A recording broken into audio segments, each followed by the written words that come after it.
बिस्मिल्लाहिर्रहमानिर्रहीम अस्सलाम वालेकुम। तो जनाब, माय फेवरेट शेफ़ राहत के चिकन पकौड़ों की वो रेसिपी जो कि हर रमज़ान हमारे दस्तरखान की ज़ीनत बनती है, अब ये रेसिपी अपने व्यूवर्स को देना बहुत ज़रूरी थी, क्योंकि ये देखें अंदर से ज़बरदस्त सी काली मिर्च वाले चिकन फ्लेवरफुल और ऊपर से डबल रोटी की जो ब्रेड जो हमने काटी थी उसकी क्रिस्पीनेस। तो देखना है क्या हमने कोई ब्रेड क्रम्स नहीं बनाए हैं, हमने इसमें ब्रेड को किस तरीके से कट किया है और क्या इसका प्रोसेस है जानना है। ज़बरदस्त सी वीडियो को फुल वॉच करना है। देखें, सबसे पहले है चिकन की कटिंग। तो बहुत काउंट करती है, हमने कोई मोटे मोटे पीस नहीं लेने हैं। देखें, इतना हमें चंकी चंकी सा काटना है, इतने छोटी इसकी बाइट रखनी है, इसलिए हम कोई कीमा नहीं बना रहे हैं चिकन का। हमने इसकी छोटी बाइट रखनी है, इस तरीके से हमने इसकी चंकी चंकी सी क्यूब काटने हैं। देखें, आप देख सकते हैं, मैंने ये ज़रूरी था इसका दिखाना। ये देखें, इतनी छोटी इसकी बाइट आपने काटने हैं, क्योंकि इतने ही साइज़ के हमें अपने ब्रेड के जो पीस हैं उनको भी देखें इतना ही हमने बारीक करना है। ये तकरीबन देखें, इसको इतने छोटे छोटे पीस करने के बाद ये तकरीबन भर के 1 कप के करीब ये चिकन है। यहाँ पर है 4 देखें मीडियम साइज़ वाली मेरी ब्रेड है। 4 मीडियम साइज़ की ब्रेड मैंने ली हैं और इसके जो भी ब्राउन कॉर्नर्स होते हैं हम इसके एजिस को कट कर लेंगे। ये हमारे पकौड़ों में नहीं डालेंगे, हमें पकौड़ों का कलर हमारा ख़राब हो सकता है। यहाँ पर देखें, इसी तरीके से जिस तरह हमने चिकन के छोटे छोटे क्यूबिक हमने किए थे, इसी तरीके से हम ब्रेड के भी छोटे छोटे से चंकी चंकी से क्यूबिक कर लेंगे। तो ये ज़बरदस्त से, ये हम कोई ब्रेड क्रम्स नहीं बना रहे हैं। ये रेसिपी ज़बरदस्त से आपको शायद ही यूट्यूब पर कहीं नज़र आए, क्योंकि ये शेफ़ राहत की ख़ास रेसिपी है चिकन पकौड़ों की, जो कि आज मैंने आपको दी है। तो देखें, इस तरीके से हमने जितने साइज़ के हमने चिकन की बोटियों को कट किया था छोटा छोटा, इसी तरह यहाँ पर मैंने तमाम 4 जो मैंने मीडियम साइज़ की ब्रेड थी उसको भी इसी तरीके से छोटा छोटा चंकी से देखें मैंने कर लिया है। इतना बारीक आपने इसको कर लेना है। तो दोनों का रेशो क्या ठहरेगा, 4 ब्रेड स्लाइसिस हैं और तकरीबन 300-350 ग्राम मेरी जो बोनलेस बोटियां थी। मैंने इसका ब्रेस्ट पीस नहीं लिया था, मैंने इसका इसका चिकन लेग का पीस होता है और जो बोनलेस की बोटियां थी 5 से 6 बड़ी बड़ी बोटियां थी, तो मैंने वो बोटियां ली थी, थोड़ी जूसी जूसी सा। ये देखें, तकरीबन ये भर के 1 कप है छोटी छोटी चंकी बोटियों करने के बाद। और 1 अंडा मैंने लिया है और ये देखिए आधा पाव है हरी प्याज। तो 3 हरी प्याज आपने ले लेनी है, ये साइज़ पर डिपेंड करता है। ये देखें 3 हरी प्याज हैं, इस तरीके से हमने इसको वाइट पार्ट भी हमने इसका कट कर लिया और ये ग्रीन पार्ट भी इसका कट हो चुका है।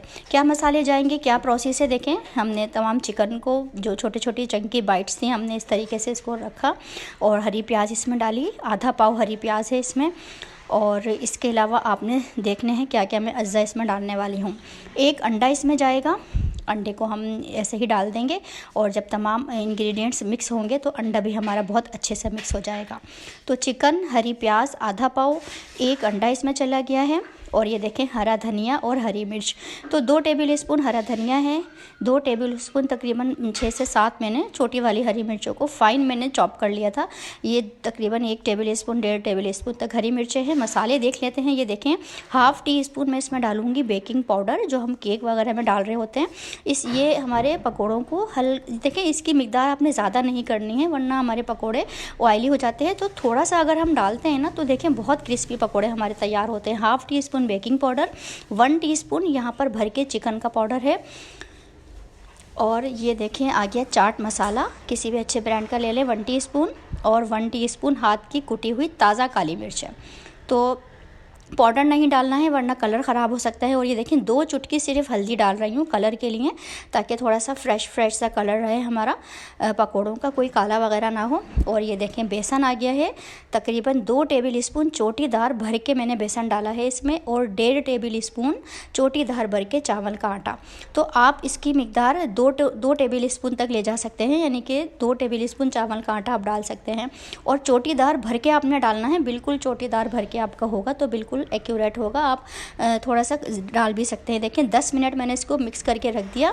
10 मिनट के बाद अब ये जो हमने चावल का आटा और जो बेसन डाला था ये अच्छे से मैरिनेट हो गया है मसालों के साथ। अब हमने जो वो 3-4 मीडियम साइज़ के जो हमने देखें कितने फ़ाइन इसके कट किए थे ना, जो ब्रेड के हमने कट किए थे, इसको बहुत अच्छे तरीके से हमने मिक्स करना है, इतना कि ये बिल्कुल जैसे गूंदना टाइप हो जाता है ना, इस तरह करना है कि बिल्कुल जो हमारी जो ब्रेड हमने इसमें डाली है ये अच्छे से सॉफ्ट हो जाए। इसके अंदर चटनी बना लेते हैं ज़बरदस्त ये 5 अज्जा की चटनी है, लहसनी चटनी तैयार हो रही है। आधा कप इमली के पल्प में हरा धनिया के पत्ते डाले हैं, एक मुट्ठी 5 से 6 साबुत लाल मिर्चें डाली हैं मैंने, और ये देखें फुल बंच है, ये छोटा वाला मेरा देसी लहसुन था वो मैंने डाला है। लहसुन का बहुत अच्छा फ्लेवर आता है, लहसनी चटनी है। आधा टेबल स्पून ज़ीरा जाएगा। ये 5 अज्जा की चटनी जो है ना, ये गज़ब कर देगी आपके चिकन के पकौड़ों पे। ये देखें बहुत अमेजिंग तैयार होती है। सब हमारे यहाँ इस चटनी के दीवाने हैं और ये ख़ास पकौड़ों के साथ मैं बनाती हूँ 5 अज्जा की चटनी।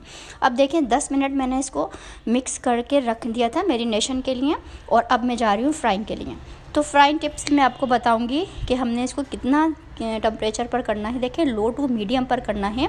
कोई भी पकौड़ों की रेसिपी आप बनाएं हल्के ऑयल में आपने नहीं डालना, वरना सारे आपके पकौड़े जो है वो ऑयली हो जाते हैं। इसलिए लो टू मीडियम वाले फ्लेम पर आपने डालना है, और 3 से 4 मिनट तक आपने इनको बिल्कुल नहीं छेड़ना, अपने फॉर्म में आ जाए, अंदर तक हमारी चिकन सिक जाए, इतना हमने इसको 3-4 मिनट के बाद फ्लिप करना है, पलट देना है, और फिर मज़ीद 3 मिनट तक हमने इसको लो टू मीडियम पर करना है, और लास्ट में तेज़ आंच पे करके हमने तमाम एक्सेस ऑयल निकाल कर इनको निकाल लेना है। देखें दूसरा बैच भी मैं कर रही हूँ। इस तरह से ये ज़बरदस्त से अमेजिंग से चिकन पकौड़े आपके मेन्यू में शामिल होने वाले हैं रमज़ान मेन्यू में, क्योंकि बहुत मज़ेदार तैयार होते हैं। अंदर से बड़े से सॉफ्ट और चिकन के फ्लेवर में भरे हुए, ऊपर से बहुत क्रिस्पी होते हैं। हमने चावल का आटा और जो ब्रेड के हमने चंक्स करके डाले हैं ना, उससे ये बहुत ज़बरदस्त होते हैं। कोई हमने ब्रेड को सॉगी करके या सॉफ्ट करके नहीं डाला है, ये ख़ुद ही मैरिनेशन के बाद सॉफ्ट हो जाती है और फ्राइंग के बाद बहुत क्रिस्पी हो जाती है। देखें इसको मैं आपको टिप दूँगी कि जब आपने पहले तो आपने टिशू पर रखा है, लेकिन जब सर्विंग का टाइम आएगा तो आपने न्यू टिशू पर आपने करना है, तो इस तरह मोर क्रिस्पी हो जाते हैं आपके पकोड़े। और ये देखिए ज़बरदस्त से बेहतरीन रेसिपी दी है, ट्राई ज़रूर करनी है। मेरे चैनल को सब्सक्राइब करना है और लाइक करना है। तो ये देखिए ज़बरदस्त से इसकी बाइट आपने लेनी है। हरी चटनी बनाएं, मायोनीज़ के साथ आप इसको ले सकते हैं, और केचप के साथ बहुत मज़े के लगते हैं। तो ट्राई ज़रूर करना है, मेरी वीडियो को सब्सक्राइब, मेरी वीडियो को लाइक ज़रूर करना है, और चैनल को करना है सब्सक्राइब। दुआओं में याद रखिएगा, इन ज़बरदस्त सी रेसिपी को ट्राई ज़रूर करिएगा। ये देखें कितना अमेजिंग इसका फ्लेवर था। ये देखें अंदर से बहुत मज़ेदार थे। अल्लाह हाफिज़।